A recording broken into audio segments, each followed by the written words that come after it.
Bonjour à tous, un rappel des notions précédentes. Nous travaillons dans le grand B. La déviance peut être analysée comme le résultat d'interactions sociales. Et plus particulièrement dans le petit 1. Donc le petit 1, c'est l'étiquetage des comportements déviants. Cette notion d'étiquetage, on le doit à Howard Becker. C'est un sociologue qui a permis de mettre en avant que la déviance n'est pas une qualité naturelle, n'est pas une donnée fondamentale de l'individu, c'est plutôt le résultat d'un processus. Donc ce processus passe par différentes phases. D'abord l'institution de normes sociales.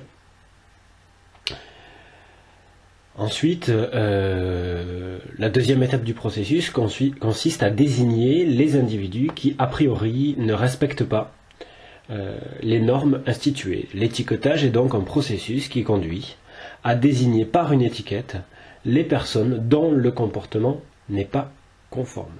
Ça, c'est ce que nous avons vu la dernière fois. Nous avons également travaillé sur le processus de stigmatisation. Ce processus de stigmatisation, mis en avant par Goffman, permet justement de mettre en lumière que certains individus peuvent avoir des caractéristiques physiques, naturelles ou construites, comme des tatouages par exemple, et que ces caractéristiques physiques peuvent être appréhendées comme un stigmate, c'est-à-dire quelque chose qui va amener les individus à être traités différemment en fonction de cet élément particulier. C'est ce qu'on appelle la stigmatisation, le processus par lequel un individu est discriminé, traité différemment parce qu'il porte un stigmate.